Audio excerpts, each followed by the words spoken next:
¿Qué tal? Mi nombre es Iván Sánchez y esto es Fundamento Edición Podcast.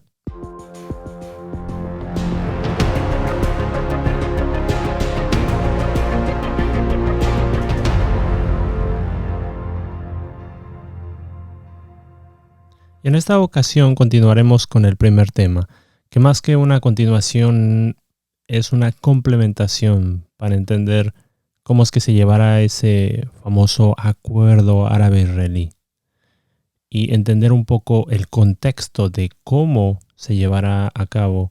En esta ocasión hablaremos del tema la era post-dólar. Y bueno, los Estados Unidos es una nación que fue fundamentada en los principios bíblicos. Los cimientos están arraigados a una base judeocristiana.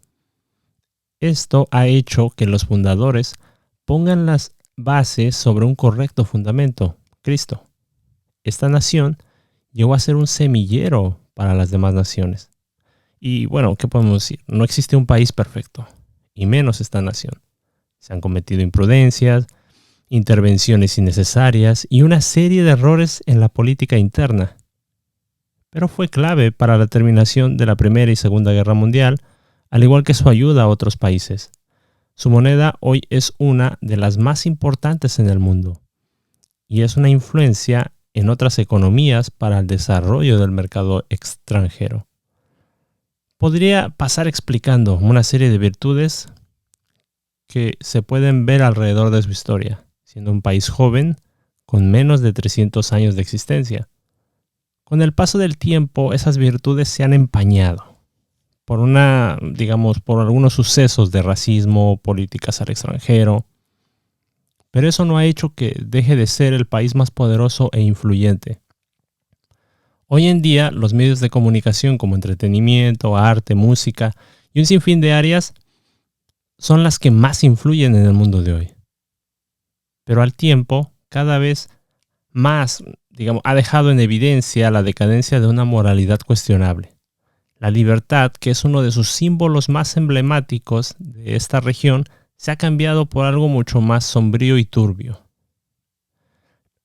Los cimientos que fueron establecidos al tiempo pasaron a ser unos instrumentos arcaicos.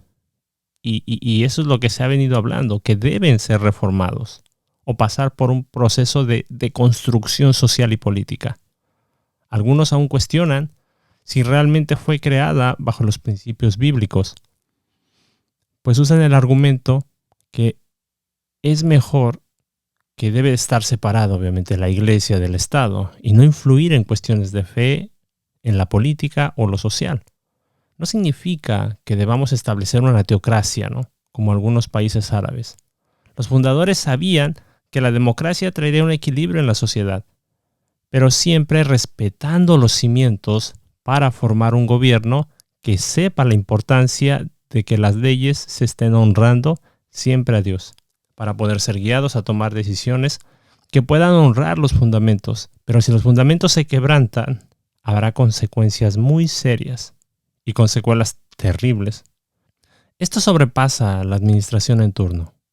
Esto va más allá de una posición política, si te sientes de derecha, de izquierda, centro, o un libertario, o de alguna otra ideología o posición.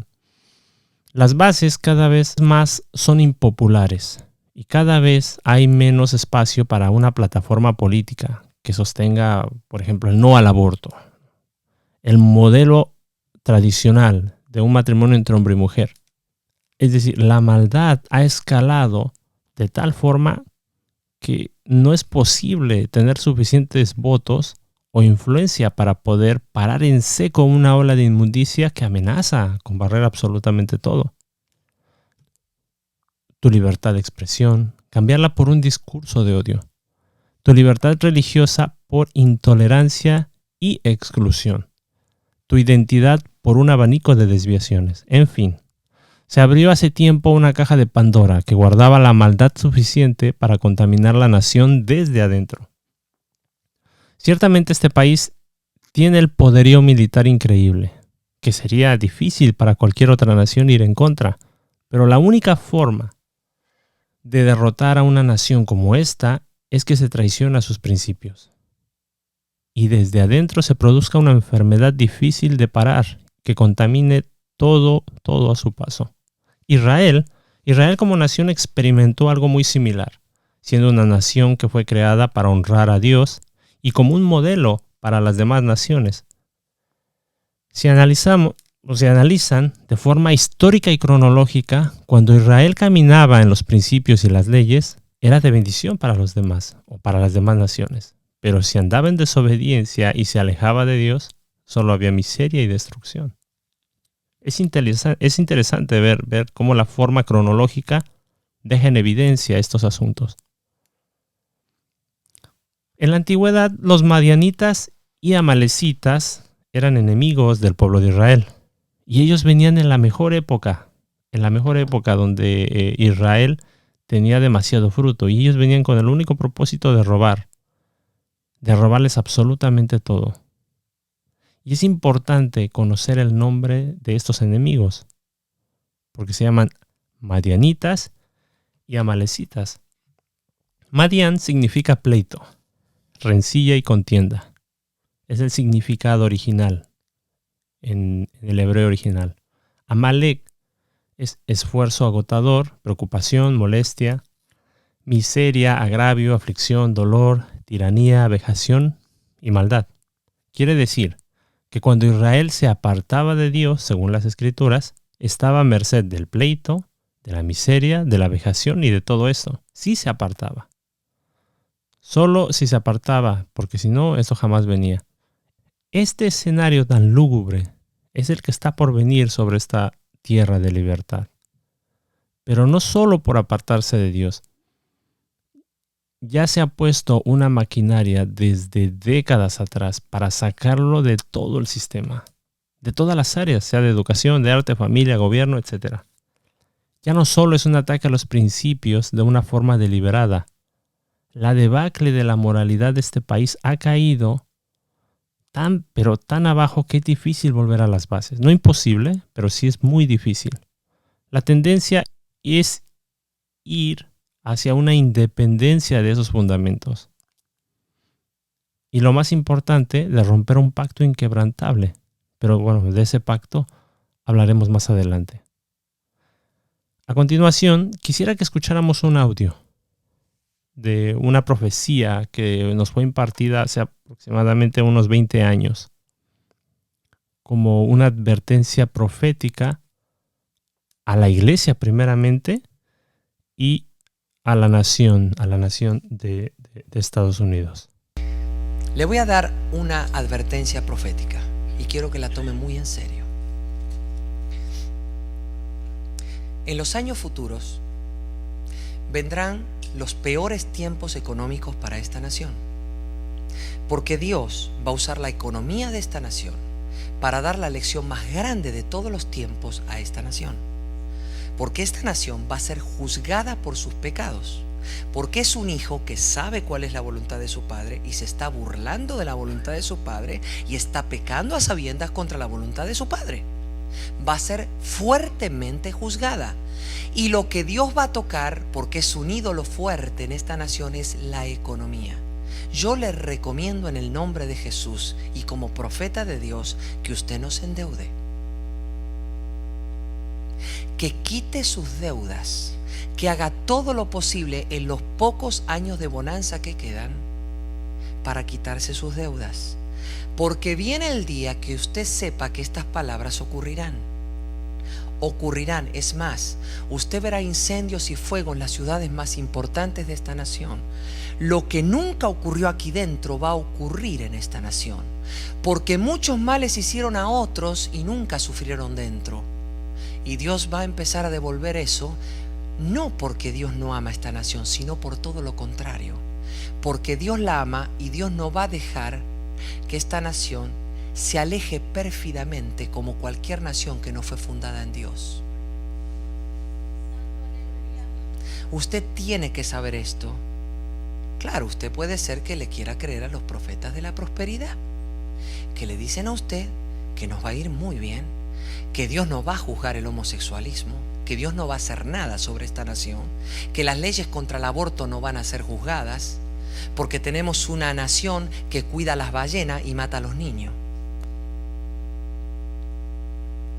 Pues yo le aviso de parte de Dios que va a ser juzgada. Y no importa cuántos profetas y hermanos míos digan lo contrario.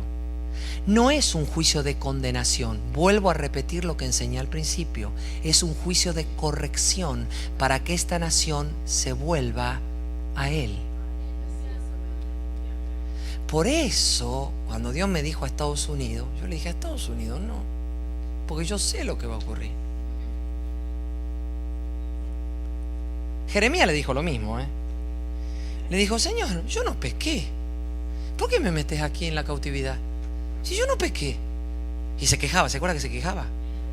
Lea Jeremías 15, hasta que Dios le dice, un momentito, Jeremías, párale, ¿no? O sea, está bien, tú no pecaste, pero yo te envié con una misión, cumple tu misión. Y si cautivo, cautivo, pero tú cumple tu misión. A ti lo que te toca es cumplir tu misión. Yo por eso le decía, allí no, Señor. Pero ¿sabe qué me dijo Dios proféticamente un día? Fue un hermano, casi me caigo de espalda. Me dijo así: porque te conocerán literalmente de punta a punta de los Estados Unidos y te dirán así: Elías, ¿por qué vienes a turbar a Israel?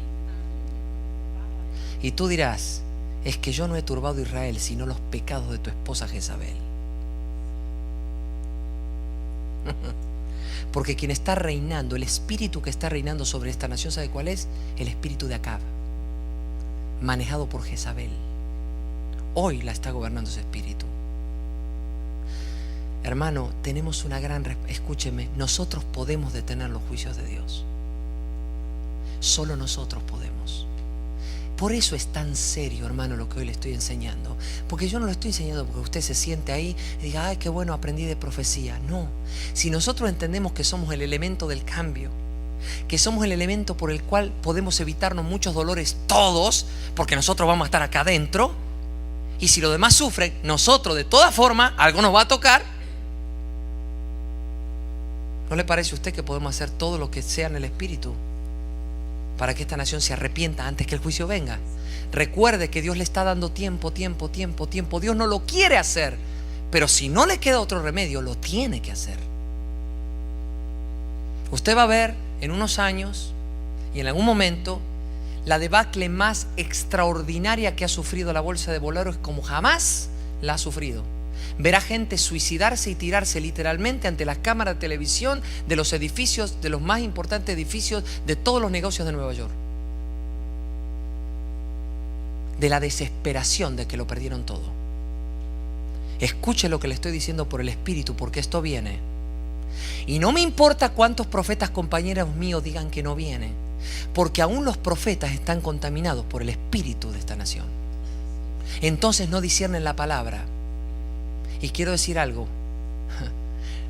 Alguno puede pensar, usted dice eso porque no ama a esta nación. Todo lo contrario. Si no amara a esta nación, yo no vendría aquí a entregar la vida de mi familia a esta nación. Yo amo poderosamente esta nación. Y porque la amo, necesito hablar la palabra de Dios para que nosotros, el pueblo, produzcamos un cambio poderoso en esta nación. Bueno, a nadie, ni a usted ni a mí nos gusta escuchar este tipo de mensajes. Al pueblo de Israel no le gustó escuchar que debido a su pecado entraría a estar 70 años en exilio bajo el yugo de otra nación, como Babilonia. Pero esto va más allá de que si nos gusta o no. Hay principios que deben honrarse, y si se pasan por alto, las consecuencias son muy graves. Hablamos de un colapso sin precedentes. Si la actual crisis mundial por el coronavirus es fuerte y ha debilitado naciones enteras, ¿qué podemos esperar de la desaparición de una de las monedas más importantes? Será una situación donde la única respuesta es Jesucristo.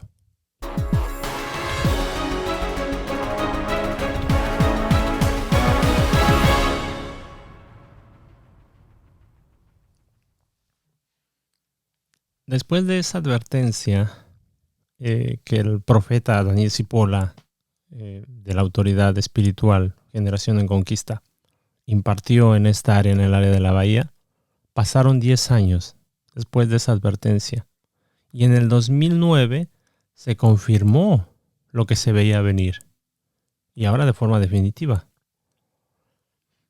A continuación voy a poner otro clip que habla, confirma lo que se había hablado hace por ahí del 2001, del 2000-2001, y ahora lo viene a confirmar en el 2009. Pero agrega algo bastante interesante. O sea, el tomar el nombre de Dios en vano es una grave falta. La moneda más poderosa lleva ese emblema de que en Dios es que confía. Pero la situación actual ha demostrado, ¿no?, lo contrario. Ahora tengo que decir algo muy importante hacia los Estados Unidos de América. En Deuteronomio 5:11, la palabra de Dios dice que Jehová no dará por inocente al que tomare su nombre en vano. Los Estados Unidos de América fue creada como una nación basada en los principios divinos, como una nación cuyo único y verdadero Dios es Jesucristo. Así fue creada, así fue iniciada y así fue que prosperó, transformándose en la mayor y más grande nación del mundo. Pero déjeme decirle también algo que vi por el Espíritu y que, escúcheme muy bien, si los gobernantes desde la cabeza presidencial a todos los demás no hay un verdadero arrepentimiento de reconocer que esa es una nación creada para Dios, para darle gloria a Dios, Dios va a hacer algo que nos va a sorprender y nos va a dejar boquiabierto. Usted sabe que en la moneda de los Estados Unidos aparece una frase: In God we trust. En Dios confiamos. Y el Espíritu Santo me dijo: ya no permitiré que se tome más mi nombre en vano. Si no se vuelven a mí, moveré las naciones y haré que esa moneda no sirva más para nada. Tomaré otra moneda como la moneda más importante del mundo. La tiraré tan abajo que Estados Unidos se verá obligado a quitar el dólar de la faz de la tierra y traer una nueva moneda donde ya no dirá In God we trust. Le estoy profetizando el holocausto del dólar, como usted lo conoce, si esta nación no se arrepiente. Le dije que yo no venía a hablarle a la iglesia solamente. Vengo a hablarle a las naciones del mundo. Vengo a hablarle a los gobernantes de la tierra, porque recibí un mandato de Dios. No importa lo que tarde, hermano. No importa si es en breve o tarda más. Nunca me olvido cuando fui a Venezuela en el año 2000 y profeticé de parte del Señor que le quitarían 3 ceros a la moneda. Y todos me miraron diciendo: se volvió loco. Pero pasaron 8 años y se le quitaron 3 ceros a la moneda venezolana. No me importa lo que tarde. La única manera, escúchame bien, la única manera en que el dólar no muera como moneda será si realmente comienza a haber gobiernos que digan: momentito, lo que hemos escrito con la mano lo estamos borrando con el codo. Vamos a volver a las bases de que aquí recibimos a todos, pero esta nación le pertenece a Jesucristo y Él es el Dios en esta nación. Uno pensaría, ¿no?, que después de escuchar una advertencia como esta a la nación, entrarían en razón o por lo menos reaccionarían. Pero no es así. El profeta Elías entró en el concilio de Acab, en el libro de Reyes, y lo hizo de una forma tan impresionante, declarando: aquí no va a haber lluvia. No va a haber lluvia ni rocío hasta que yo lo diga. Punto, no hay más. Y se fue. Y la gente lo vio y: saquen a este tipo, o sea, ¿qué le pasa? ¿Cómo que no va a llover hasta que él diga? Y pasó el tiempo y no llovía. Y andaban buscando al loco que había dicho que no iba a llover hasta que él diga. O sea, tenía una autoridad tremenda, increíble, Elías, para poder ordenar el gobierno de Acab, que había sido influenciado por Jezabel y había entrado en idolatría y en una serie de pecados que tenían que ser corregidos. Es decir, que aunque vivamos en esta época, Dios siempre usará un profeta, usará profetas para guiar a su pueblo y para enviar una palabra, sea de consuelo, sea de dirección, de propósito o de juicio correctivo.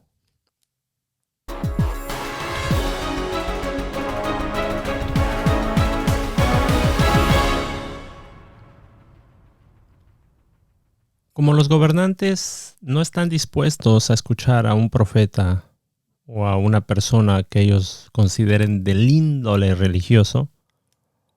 ¿Por qué? Porque dicen, bueno, no entiende de política ni de economía. O sea, nosotros vamos a seguir con nuestros planes, ¿no? Y así es como se ha continuado.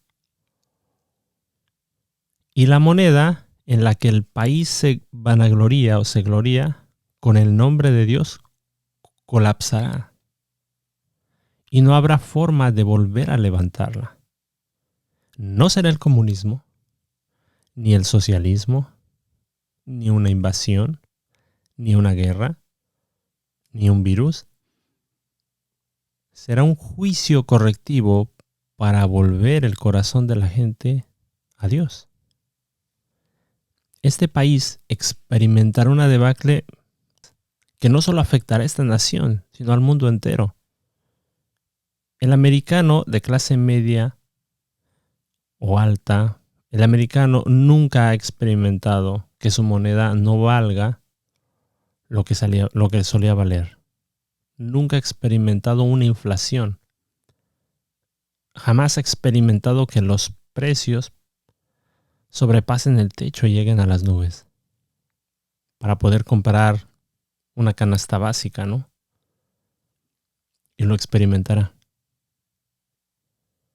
Pero no todos son malas noticias. Este escenario es un escenario perfecto. ¿Para qué? Para presentar el Evangelio del Reino.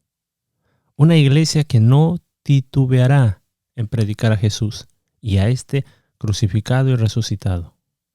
¿Para qué? Para presentar ese plan de salvación, que será la opción que debamos nosotros demostrar para que muchos vengan a los pies de Cristo. Así que no debemos de temer, sino prepararnos en el Espíritu para lo que venga.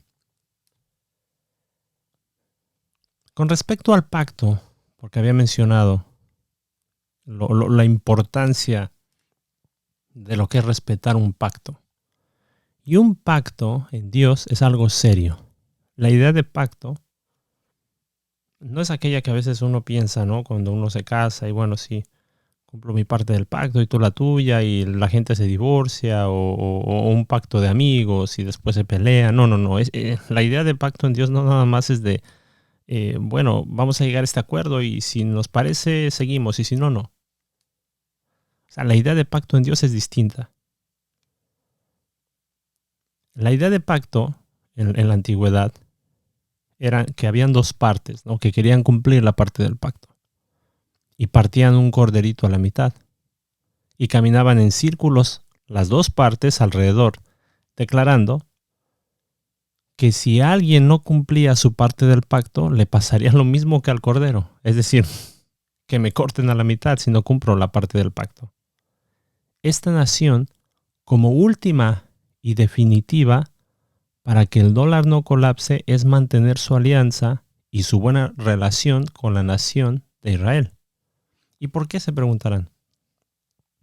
Porque el ser aliado del pueblo hebreo va más allá de una cuestión diplomática o de buenas relaciones políticas o económicas. Desde el momento que Estados Unidos decidió ser aliado de Israel, debía ser un pacto perpetuo. Y al día de hoy podemos evidenciar con la actual administración que está lejos de serlo. La evidencia de que ese pacto se rompa, la evidencia más reciente que podemos ver de que ese pacto se puede romper, es lo ocurrido en Afganistán. Y cómo esta nación de un día al otro se lavó las manos de una guerra que desde el principio no debió haber entrado y abandonó a su suerte. Y de esa forma pasará con Israel. Cuando Israel entre en un conflicto armado terrible con sus enemigos, esta será la gota que derrame el vaso. ¿Por qué? Porque esta nación le dará la espalda. Le dará la espalda. Y vamos a escuchar otra advertencia de lo que se le llama la neutralidad que hará este país en el futuro. Lo segundo que le quiero mostrar es las políticas de Estados Unidos hacia el exterior. Va a empezar usted a ver un gran cambio de la política de Estados Unidos hacia Israel. Hasta ahora el gran aliado de Israel es en los Estados Unidos. Lo apoya en todas las guerras y lo defiende en el Oriente Medio de todos. Pero escuche, Dios me dijo, a partir de ahora el cambio se llama neutralidad. Neutralidad. Aparentemente va a parecer que como siempre está con Israel, pero en el fondo no está. Y como no está, no la va a apoyar. Y cuando ocurran las cosas va a decir, ya no nos podemos meternos. ¿Sabe por qué? Porque tuvo tanto descrédito Estados Unidos afuera y tan mala fama en los últimos tiempos por decisiones mal tomadas que ya no quiere seguir teniendo mala fama. Y dejará Israel. Y cuando deje Israel, es el principio del fin de los Estados Unidos.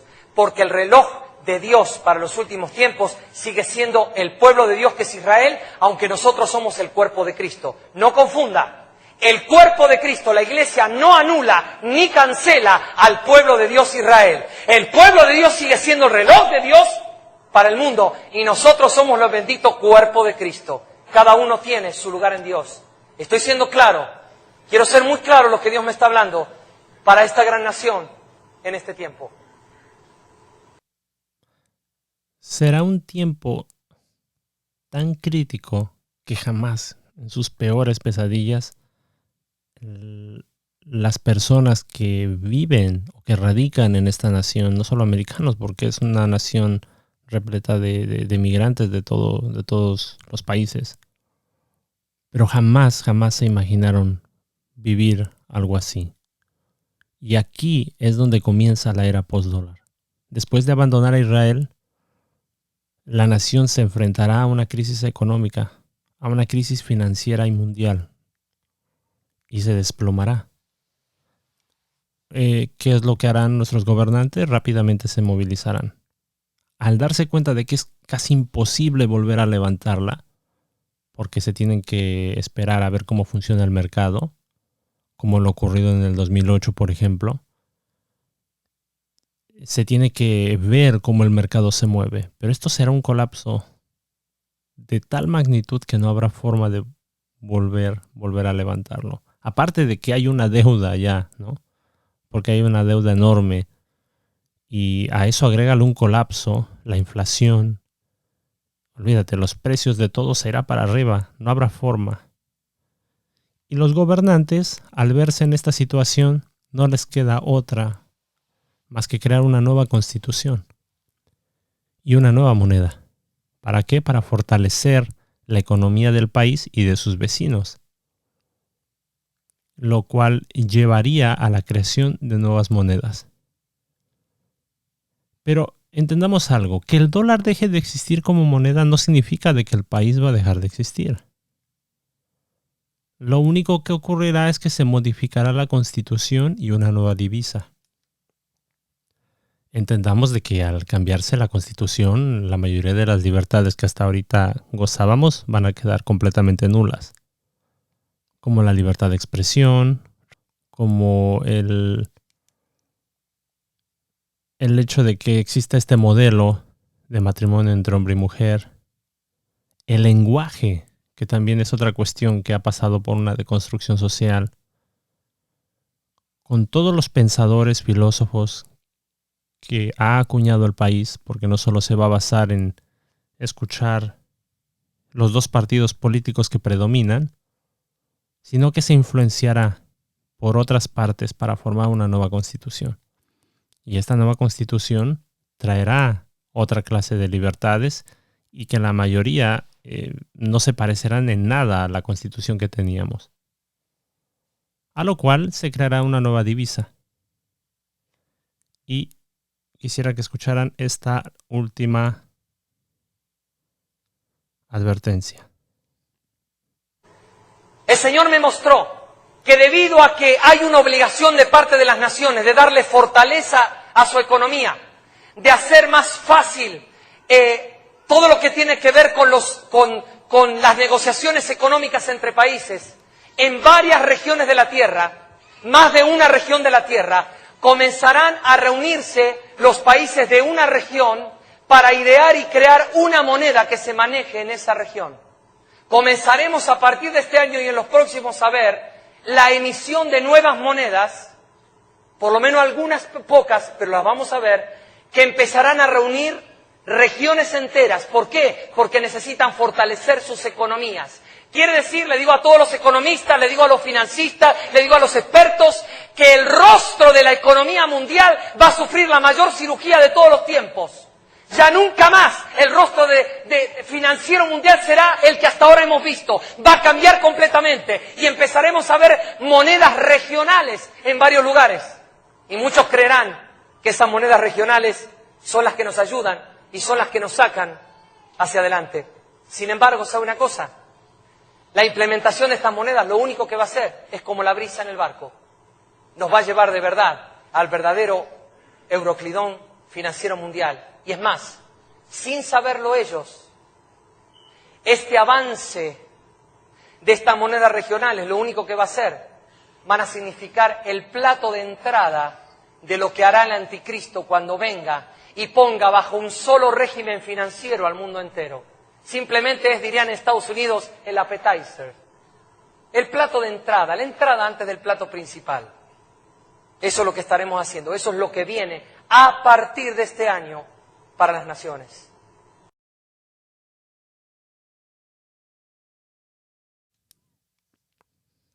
Estas monedas fortalecerán la economía de regiones enteras.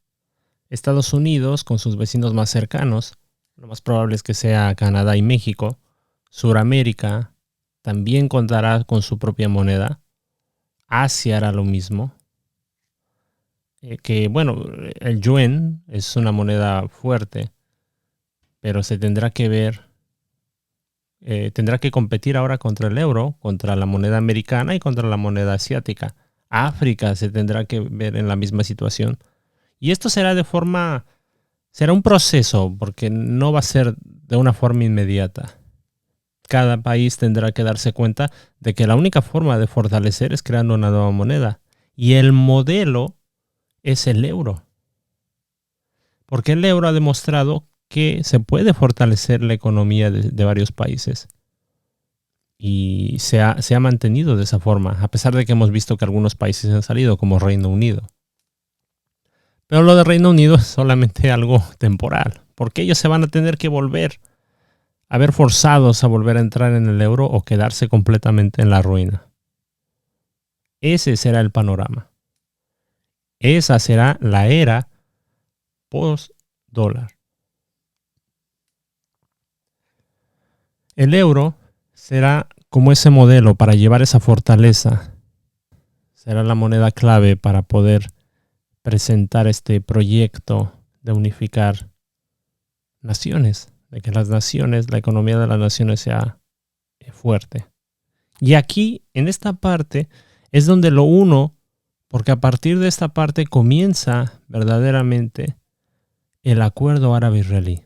Al pasar los años, aunque las economías estén fortalecidas, el ser humano va a tener que lidiar todavía con el terrorismo, con la inseguridad, con las situaciones de tráfico de personas, con las situaciones de tráfico de drogas, con los robos, con las extorsiones. Y es aquí donde se tendrá que presentar ese proyecto, donde digan, hemos fortalecido la economía de cada nación, pero este proyecto te da esa seguridad que siempre has buscado. Te da esa estabilidad económica que siempre has buscado. Eliminemos de una vez y por todas el efectivo. Y esto no solo es algo nuevo, se ha venido planteando ya de décadas atrás. Muchos economistas, filósofos, psicólogos, los pensadores han analizado que lo mejor es eliminar el efectivo. Claro, ellos lo han planteado así, pero no hay todavía el sistema que pueda llevarlo a cabo. Porque el único muro por ahora es el dólar. Si el dólar prevalece, es imposible de que empiecen la creación de estas monedas. Tendría el dólar que colapsar. Porque el dólar es el que todavía muchas naciones dependen del dólar. Recordemos que hay naciones que tienen deuda, una deuda extranjera, una deuda con esta nación que ha ayudado. Entonces, al colapsar y no habiendo una moneda referencial, tendrían que crear su propia economía. Y este proyecto de erradicar el efectivo y de implementar un sistema que te monitorea absolutamente todo lo van a abrazar. Porque ya no existirá una moneda hegemónica como lo fue el dólar. Existirá el euro, existirá la moneda americana, la moneda suramericana, existirán monedas. Pero el proyecto, como nos dijo el profeta, es mantener a todos bajo un solo régimen. Y si se mantiene bajo un solo régimen, se controlará absolutamente todo. Ahora, entendamos, como lo repetí anteriormente, no todo es gratis. Nada es gratis. Y el único precio a pagar son las libertades. La libertad religiosa, la libertad de pensamiento crítico. Tus libertades serán cambiadas. Porque es la única forma en la que al tú otorgar esto puedas tener seguridad, puedas tener paz, una estabilidad económica, y se cambiará. Y hacia ahí es donde vamos. Pero como lo afirmo, este no es un mensaje para traer miedo. Es un mensaje más que nada para poder hacer conciencia de dónde estamos parados y hacia dónde vamos. Saber que el día de mañana las cosas pueden cambiar. Este proyecto puede darse en los próximos 10, 20 años, pero igual puede darse lo más rápido posible. Estamos a pasos agigantados. La maldad ha escalado de forma inimaginable. La tecnología también. La maldad está cada vez más presente, mucho más que antes, porque uno pensará, bueno, maldad ha habido siempre, ¿no? Pero a este grado, no. Y lo culmino con esto. Mantengámonos, porque este es un mensaje más que nada dirigido a la iglesia, y sé que hay gente que escuchará el mensaje y tendrá también preguntas. Pero siempre mantenernos en oración como iglesia, esperando que haya un verdadero arrepentimiento. Lo que menos queremos es un juicio de tal magnitud, pero si lo tiene que haber, hay que estar preparados y no titubear de presentar la verdad, porque vendrá persecución. Obviamente, al no haber esta clase de libertades, va a haber una persecución sobre nosotros, sobre la iglesia, pero lo importante es cómo estamos parados y cómo afrontaremos esa situación. Más adelante hablaré de un tema que he tenido bastante guardado y lo he querido dialogar, que es el último bastión de fe. Los pensadores que ahora atacan los principios bíblicos, sean filósofos, sociólogos, gente atea, el día de mañana serán los que defiendan la fe, porque Dios utilizará a esas personas que tienen todos esos conocimientos para defender la fe. Pero bueno, ese es un tema para otro lado. El siguiente tema, ese tema vamos a verlo más adelante, pero el siguiente tema, que también va unido a estos dos primeros temas, tiene que ver con el Apocalipsis, con el libro del Apocalipsis. Entonces, vamos a entrar en un análisis, porque considero que hay un cierto problema con este libro. Pero bueno, lo veremos la próxima semana. Los dejo, que pasen un excelente día. Mi nombre es Iván Sánchez y esto es Fundamento Edición Podcast.